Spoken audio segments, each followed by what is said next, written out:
The ice clinks softly against the crystal as Naomi leans over the low mahogany table, her black uniform sleeve brushing against the shoulder of the man in the wheelchair. To the rest of the underground club, Han Tae-jin is a tragic figure of fallen grace, a paralyzed billionaire draped in expensive silk and heavy silence. But as Naomi's hand lingers to steady a glass, she doesn't feel the slackness of a wasted body. Instead, beneath the intricate ink of the dragon tattoos snaking down his arms, she feels a ripple of rock-hard, conscious tension. It is the feel of a predator holding its breath, a sleeping tiger coiled and ready to spring. In that split second, the clinical reports and the headlines vanish. Naomi realizes she isn't serving a man who was broken, but a man who was hiding behind the ultimate camouflage. The air in the VIP lounge is thick with the scent of vintage cognac and the cold, antiseptic smell of power. Naomi, a waitress who has learned to survive Seoul's shadows by blending into the background, realizes her invisibility has just become her greatest danger. Tae-jin remained motionless, his gaze fixed on the neon-soaked skyline through the floor-to-ceiling glass, his posture far too controlled for a man with a T12 injury.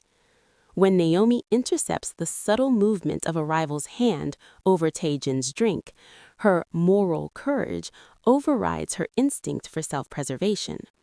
She risks everything to slide a small, folded square of paper onto his lap. It contains 6 words that will end her life as a waitress and begin her life as his captive. Don't drink. I know you can move. As their eyes finally meet in the reflection of the glass, the atmosphere shifts from professional service to a deadly game of recognition. Naomi has seen the monster behind the mask, and she realizes with a jolt of terror that the paralyzed man is already deciding exactly how he is going to own her silence. The slip of paper felt like a live coal against Naomi's palm as she navigated the crowded VIP lounge. Around her, the air was a suffocating blend of expensive cigars and the sharp metallic tang of cold ambition. She kept her head down, her movements fluid and practiced, playing the role of the invisible server. But her heart hammered a frantic rhythm against her ribs. She had seen the glint of the vial in the rival's hand, a quick, practiced motion over Tae-jin's glass that most would have missed. In this world of predators, Naomi was supposed to be the prey that looked away. Instead, she was stepping directly into the line of fire. Tae-jin sat at the center of the room, a silent monolith in a throne of chrome and leather. To the casual observer, he was a tragic masterpiece, shoulders broad enough to carry the world, yet confined to a wheelchair that signaled his supposed helplessness. Naomi approached the table, her breath hitching as she felt the heavy gravitational pull of his presence. As she leaned in to set down a fresh bottle of sparkling water, her hand brushed the sleeve of his white t-shirt. Again, that terrifying sensation returned. The muscle beneath the fabric was rock solid, humming with a kinetic energy that shouldn't exist in a man with a severed connection to his limbs. He wasn't just sitting, he was coiled, like a spring compressed to its absolute limit. Under the cover of the silk linen napkin, Naomi slid the folded note onto his thigh. Her fingers lingered for a fraction of a second, a silent, desperate plea for him to listen. She didn't look up, not yet. She focused on the label of the water bottle, her voice a mere whisper that barely carried over the low thrum of the house music. "Your drink has been compromised, sir. Please, don't touch it." The silence that followed was more deafening than the music. Tae-jin didn't gasp. He didn't tense. In fact, he became even stiller if such a thing were possible. Slow as a predator scenting the wind, he turned his head. Naomi finally lifted her gaze, and the breath left her lungs. Up close, the paralyzed billionaire facade disintegrated. His eyes weren't the eyes of a victim or a man in pain. They were dark, obsidian depths that vibrated with a terrifying, predatory intelligence. He looked down at the note, then back at her. In that single look, Naomi saw the boss behind the billionaire.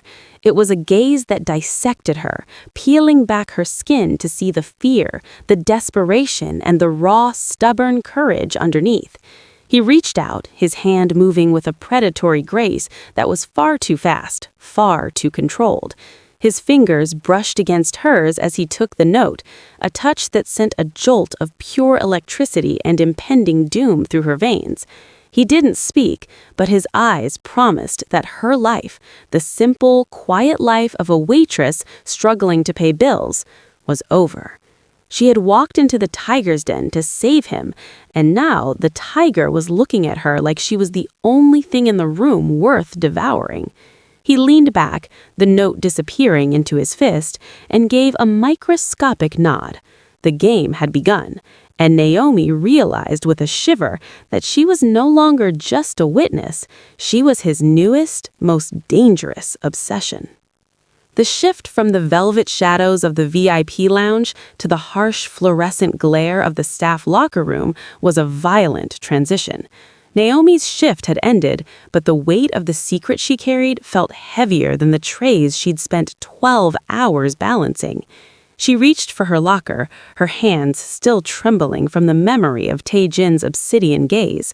She just wanted to go home, wire the meager tips to her sister's clinic, and forget the rippling muscle beneath that white t-shirt. She never even got the key into the lock. The door was kicked open from the inside, swinging back with a metallic scream. Two men in sharp charcoal suits, Tae-jin's personal security, stood there like statues of granite. Before Naomi could draw breath to protest, one of them reached into the bottom of her locker and pulled out a small, vacuum-sealed plastic bag filled with white crystalline powder. He held it up to the light, his face a mask of professional indifference. "This doesn't belong to me," Naomi whispered, the blood draining from her face. "I've never seen that in my life." "The police won't care about your side of the story, Miss Calder." A deep, melodic voice vibrated from the doorway. Naomi spun around. Han Tae-jin sat in his wheelchair, framed by the dim hallway. The casual t-shirt was gone, replaced by a bespoke black dress shirt that hugged his broad shoulders. The sleeves rolled up to reveal the dark, intricate dragon scales tattooed across his forearms. He looked regal, terrifying, and entirely in control. He wasn't looking at the notes, he was looking at her, his eyes tracking the frantic pulse in her throat. "You didn't see the DoorDash, did you?" Tae-jin continued, his voice as smooth as aged whiskey and just as intoxicating. "Chronic neglect is a serious offense in South Korea. Under the Kill Committee, it's easily deemed a form of child abuse. Child Protective Services would be obligated to investigate your sister. For them, an absent Terry would be heaven sent." Naomi felt the trap tightening. She had wanted to leave the hospitality industry. Now she found herself stuck in a gilded cage, manufactured in hell. She felt as though she was standing on the precipice of a cliff, and Tae-jin was the hand pushing her towards the edge. He leaned back, his eyes holding hers. The game had begun, and Naomi realized with a shiver that she was no longer just a witness. She was his newest, most dangerous obsession. "My current medical staff is inadequate. They lack the discretion I require," he said, his gaze dropping to her hands. "I need a private caregiver, someone who lives at the estate, someone who understands the importance of secrets. If you sign the contract, the police never receive a call. The drugs vanish. Your sister's bills are paid in full, indefinitely." He held out a thick manila folder. Naomi stared at it, knowing that taking it meant stepping into a gilded cage. She looked into his eyes, the eyes of the Iron Lotus, and saw no mercy, only a dark, possessive promise. She reached out, her fingers brushing his as she took the folder, accepting the leash he had crafted just for her. The transition from her cramped shared apartment to Han Tae-jin's estate felt less like a promotion and more like being swallowed by a cold, magnificent beast. The fortress sat atop a jagged cliff overlooking the Han River, a monolith of black steel and reinforced glass that seemed to watch the city with the same predatory stillness as its master.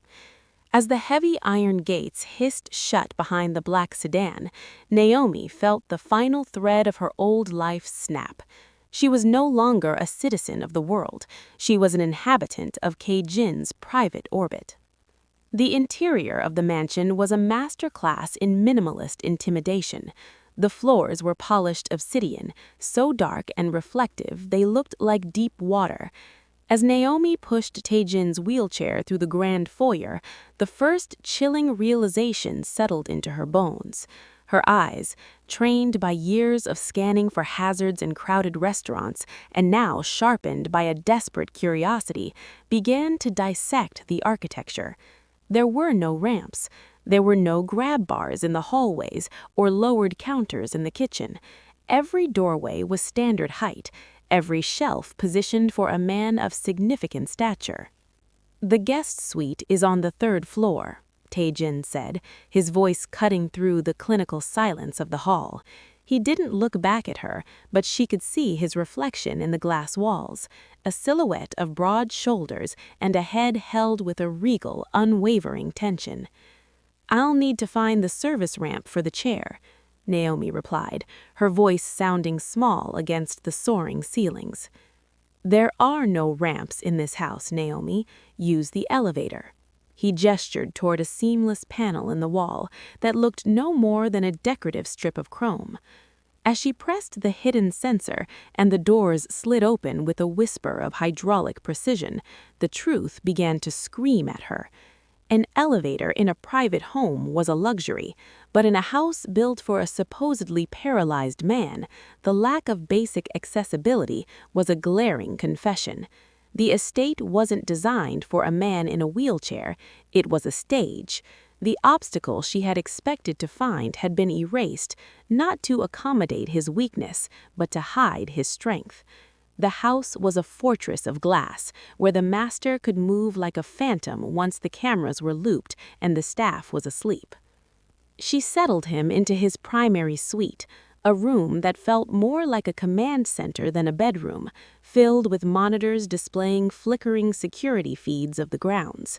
When she turned to leave, her gaze caught a glimpse of the master bathroom through the half-open door. The shower had a high glass lip, an impossible barrier for someone who couldn't use their legs. Naomi felt his eyes on her back, heavy and calculating. She realized then that he wasn't just bringing her here to hide his secret, he was testing her. He wanted to see if she was smart enough to notice the impossible architecture of his life and brave enough to remain silent about it. As she closed the door to her own suite, the click of the lock felt like a finality. She was living in a house of lies, built by a man who had never spent a single day truly broken. The silence of the estate was absolute, a heavy, suffocating pressure that seemed to swallow the sound of Naomi's own breathing. Sleep had been a fickle thing, elusive and frayed by the shadows dancing on the obsidian floors. In the dead of night, the fortress felt less like a home and more like a tomb, cold and indifferent to her presence. Restless and parched, Naomi slipped out of her guest suite, her bare feet making no sound against the polished stone. She didn't turn on the lights. The pale, blue-tinged glow of the Seoul skyline bleeding through the glass walls provided a ghostly illumination. As she rounded the corner toward the main living area, her heart stopped. There, framed against the sprawling, neon-soaked grid of the city, was a silhouette that shouldn't have been possible. The wheelchair sat empty, a skeletal heap of chrome parked several feet away in the shadows. Standing at the floor-to-ceiling window was Han Tae-jin. He wasn't leaning or bracing himself against the frame. He was standing tall, his back a broad expanse of raw, unyielding power, his feet planted firmly on the ground. The moonlight caught the ink on his arms, making the dragon scales appear to shimmer as if they were breathing. Naomi's breath hitched, a tiny, involuntary sound that felt like a gunshot in the stillness. She froze, her pulse hammering against her ribs like a trapped bird. For a moment, she hoped he hadn't heard her, that the glass and the height of the cliff had muffled the air. But then, with a slow, predatory grace that made her blood turn to ice, Taejin turned. There was no staggered movement, no sign of the billionaire's frailty. He pivoted on his heels with the lethal fluidness of a man who spent his life training for violence. When his gaze found hers, it wasn't filled with the shock of a man caught in a lie. It was filled with the dark, simmering heat of a hunter who had finally decided the chase was over.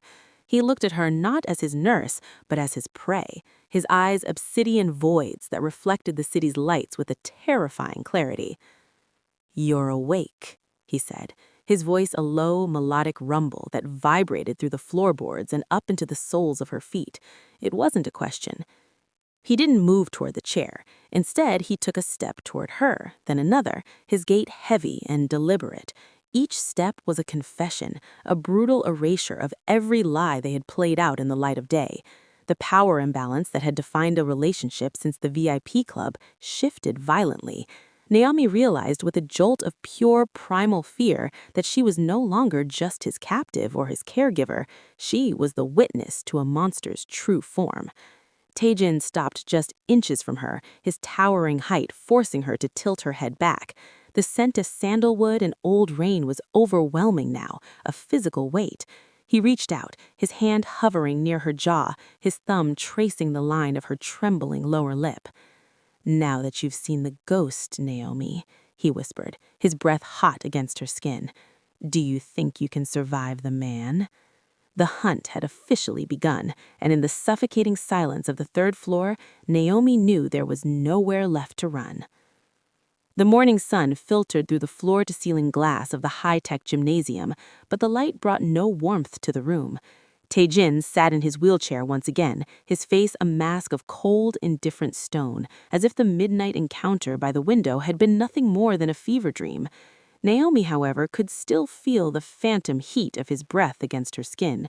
Today was their first formal rehab session since she moved into the estate, and the air was thick with a new, dangerous electricity. She was no longer just a caregiver, she was a witness, and they both knew it. Naomi moved behind him, her hands steady as she prepared the resistance bands.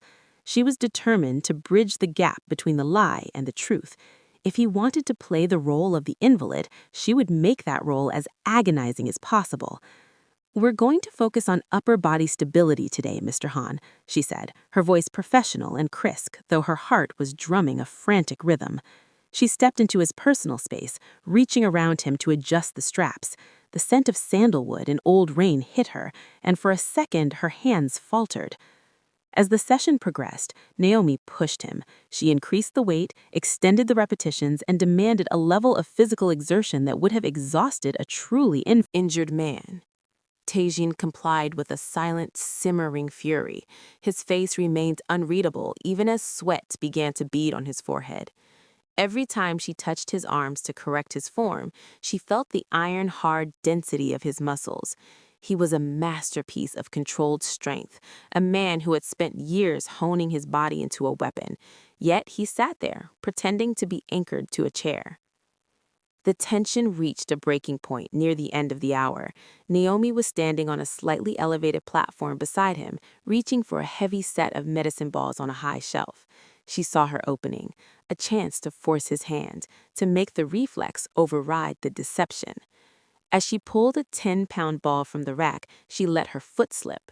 With a sharp, acted gasp, she pitched forward. It wasn't a graceful fall. She threw her weight toward the floor directly in front of his chair. In the vacuum of that second, the world slowed down. Naomi waited for the instinct to take over, for the man who had stood so tall in the moonlight to leap up and catch her. She saw his hands twitch on the armrests, his knuckles turning white as the leather groaned under his grip. His entire body surged with the impulse to move, a predatory reflex that rippled through his tattooed arms. But at the last possible millisecond, he froze. Naomi hit the padded floor with a dull thud, the medicine ball rolling away with a heavy sound. Silence rushed back into the room. She looked up, breathless and aching, to find Tejin staring down at her. He hadn't moved. He remained seated, his expression one of bored, clinical concern, though his chest was heaving with the effort of his restraint. "You should be more careful, Naomi," he said, his voice a low, dangerous purr. "A fall like that could be quite revealing." She saw the shadow of a smirk at the corner of his mouth, a silent admission that he had seen through her trap. He had won this round, but as he reached out a slow, steady hand to help her up, Naomi felt the tremor in his fingers. He was a monster of discipline, but even a monster had a breaking point. The bruising on Naomi's knee from her calculated fall was a dull, throbbing reminder that in this house, even the gravity was rigged. She sat across from Tejin in his private study, a room lined with ancient leather-bound books and shadows that seemed to swallow the light. The pretense of the rehab session had bled into a heavy, expectant silence. Naomi didn't reach for her medical kit. Instead, she leaned back, her eyes fixed on the man who had watched her fall without flinching.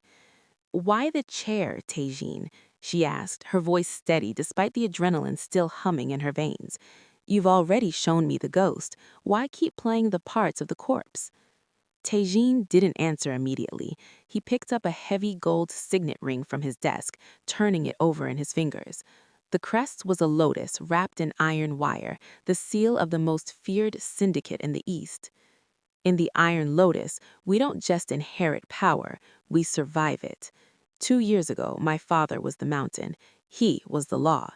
And then, at a wedding meant to seal a peace treaty, they turned the wine into blood." He looked up, and for a moment the cold billionaire mask slipped, revealing a furnace of ancient grief. "They didn't just kill him, they slaughtered everyone. I was the only one who crawled out of that room. The world saw a broken prince, a man whose spine was shattered by the same explosion that took his legacy. I let them believe it." He stood up then, the movement so fluid it felt like a threat. He walked to a wall of monitors, his gait prowling and predatory. "A man at the top of a mountain is surrounded by people who claim to love him, but a man at the bottom of a pit, he only sees the people who are glad he's there. I faked the paralysis to see who would celebrate my downfall. I wanted to see which of my father's loyal generals would reach for my crown the moment they thought I couldn't stand up to defend it." Naomi felt a chill that had nothing to do with the air conditioning. This wasn't just a deception, it was an audit of souls. He had spent 2 years in that chair, watching his enemies reveal themselves, waiting for the perfect moment to strike. He had sacrificed his dignity and his freedom just to map out the geography of his betrayal. "And now," Naomi whispered, "have you seen enough?" Taijin turned, the neon light of the security screens casting a jagged blue glow across his face. He stepped into her space, his presence overwhelming. "The list is almost complete, Naomi. My father's killers think they are safe because their enemy is a man who cannot walk. They are waiting for me to wither away." He reached out, his hand hovering near her throat, not to choke, but to feel the frantic rhythm of her life. "But the Iron Lotus doesn't wither. It waits for the frost to break. And you were the only variable I didn't calculate, the girl who saw the tiger through the bars of the cage." He leaned in, his forehead almost touching hers. "Now that you know the bloodline, Naomi, you have to decide. Are you going to help me burn the traitors, or are you going to be the next name on my list?" The heavy, ornate door of the study clicked shut behind Naomi, leaving her in the cold, cavernous silence of the hallway. Taijin's ultimatum echoed in her mind, a dark vibration that seemed to pulse in time with her heartbeat. She walked toward her suite, her footsteps sounding hollow against the obsidian floors. The estate felt different now. not just a fortress of glass, but a theater of war where she was the only one without a script. Once inside her room, Naomi sat on the edge of the bed and kicked off her black uniform pumps. She needed to breathe, to think, but as her right shoe hit the floor, it made a strange, dull thud, a sound too heavy for a standard leather heel. Her brows furrowed. She picked the shoe back up, running her fingers along the inner lining. Her breath hitched when her thumb snagged on a microscopic seam near the arch that hadn't been there before. Using a nail file from her bedside table, she pried at the leather. With a sickening pop, a small section of the sole gave way, revealing a cavity carved into the heel. Tucked inside was a device no larger than a coat button, blinking with a rhythmic, predatory crimson light. Naomi felt a wave of icy nausea wash over her. This wasn't Taijin's work. He didn't need a tracker to find her. He owned the very air she breathed within these walls. This was a crude, aggressive intrusion. She realized with a jolt of terror that the security she thought she'd been under at the club before her arrest had been a sieve. Someone had gotten to her belongings while she was being processed. The realization hit her with the force of a physical blow. She was a Trojan horse. By bringing her into the heart of his secret fortress, he had inadvertently invited his enemy's eyes inside. Every room she entered, every floor she navigated, she was mapping the geography of his secret stronghold for the very people who wanted him dead. The Viper clan, or whoever was backed by the mole, wasn't just watching her, they were using her heartbeat as a beacon to guide their strike. She looked at the blinking red light, a digital eye staring back at her. If she destroyed it, the silence would alert them that the asset was compromised. If she took it to Taijin, she would be admitting that she was the security breach he had spent 2 years trying to prevent. She was the weakness in his armor, the flaw in his perfect deception. Naomi stood up, her legs trembling as she walked to the window. Far below, the city lights of Seoul looked like embers in a dying fire. She wasn't just a captive or a caregiver anymore. She was a weapon that had been activated, and the countdown had already begun. She had to decide, and quickly, whether to let the monster in the chair know that the front gates had already been opened, or to try and cut the wire herself before the house of glass shattered around them both. The storm that had been brewing over the Han River finally broke, but the thunder wasn't coming from the clouds. It began with a muffled percussive blast that vibrated through the obsidian floors of the estate, the sound of the reinforced front gates being breached by high-velocity explosives. Inside the primary suite, the flickering blue light of the security monitors went black, one by one, as the perimeter cameras were cut. Naomi stood frozen in the center of the room, the tracking device she had pulled from her shoe still clutched in her trembling hand. She had been too late. Taijin didn't panic. With a terrifyingly calm deliberation, he rolled his wheelchair to the center of the room, positioning himself like a king awaiting a bloody audience. "Stay behind me, Naomi," he commanded, his voice a low, lethal vibration. The double doors of the suite were kicked open, splintering against the walls. A dozen men in tactical gear swarmed in, led by a man Naomi recognized from the club, Park Ji-hun, the ambitious underboss of the Viper clan. He walked with a swaggering arrogance, a silenced submachine gun slung over his shoulder. He looked at the empty monitors, then at the man in the chair, and let out a harsh, jagged laugh.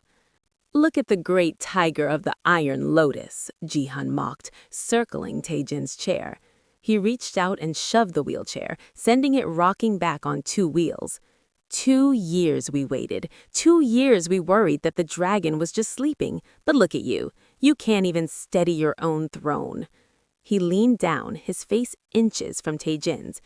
"We found the girl's beacon. She brought us right to the heart of the den, and you were too blinded by her skin to see the hook in her mouth." Ji-hun reached out and gripped Taijin's chin, forcing him to look up. "Your father died in a flash of heat. You're going to die in this chair, watching everything he built turn to ash." Tae-jin remained unnervingly still. His hands rested flat on the armrests, his knuckles white, his eyes fixed on Ji-hun with a cold, predatory vacuum that should have terrified the intruders. He didn't speak, he didn't plead, he simply endured the humiliation, playing the part of the broken billionaire to the very last second. Ji-hun grew bored of the silence. "The girl first," he snapped, gesturing to his men. "If he won't talk, let's see if he likes the sound of her screaming." Two men lunged for Naomi, dragging her forward. She fought, her heels skidding on the polished stone, but they were too strong.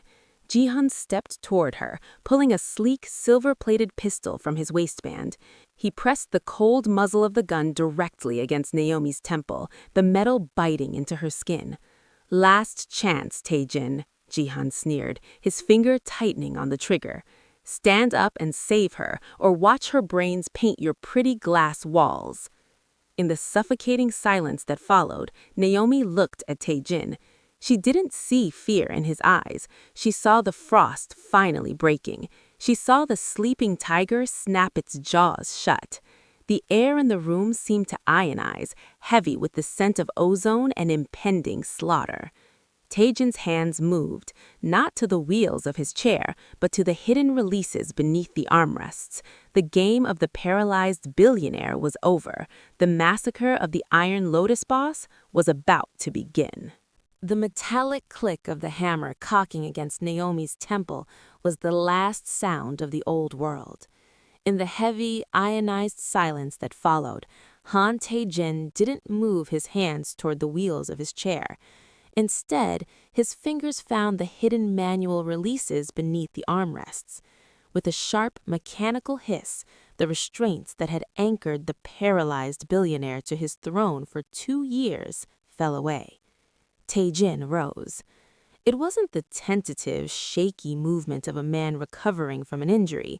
It was the explosive ascent of a predator that had finally tired of its cage.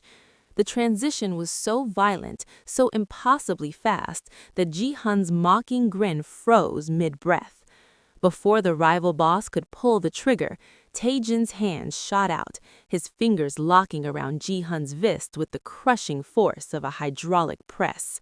A sickening crack echoed through the suite as the bones of the gunman's forearm shattered, the silver pistol clattering to the obsidian floor. Naomi gasped as she was thrown aside, Tae-jin stepping over her to shield her body with his own. He moved with a lethal, terrifying grace, his tattooed arms a blur of motion.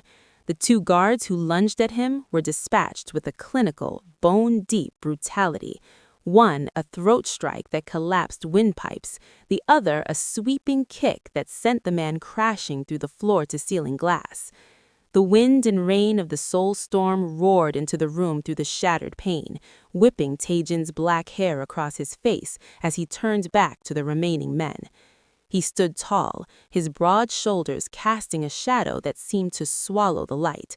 The weakness they had mocked was gone, replaced by the raw, undisputed aura of the Iron Lotus boss. Ji-hun, clutching his mangled arm and backing away toward the edge of the broken window, looked up at him with wide, frantic eyes. You were never broken," he wheezed, the realization of his own death finally dawning on him. "I was never broken." Tae-jin's voice was a low, melodic rumble that cut through the thunder. "I was just waiting for you to get close enough to kill." With a single, effortless shove, Tae-jin sent the traitor stumbling back into the void, Ji-hun's scream lost to the wind as he fell into the Han River far below. The remaining tactical team, seeing the ghost had become a god, dropped their weapons in a collective, terrified surrender. Tae-jin didn't look at them. He turned to Naomi, who was still trembling on the floor, her eyes wide as she processed the impossible transformation. The man who had been her patient, her captor, and her mystery stood before her, his suit ruined and his knuckles bloodied, yet he had never looked more magnificent. He reached down, offering her a hand, not the steadying touch of a caregiver, but the firm, possessive grip of a partner. As she took it and he pulled her up to his chest, Naomi felt the heavy, thundering beat of his heart against her own. There was no more deception, no more glass fortress between them. The weak billionaire was dead, and in his place stood the deadliest man in Seoul, finally claiming the woman who had dared to see him in the dark. The tiger was no longer sleeping. It had claimed its kingdom, and it had claimed her.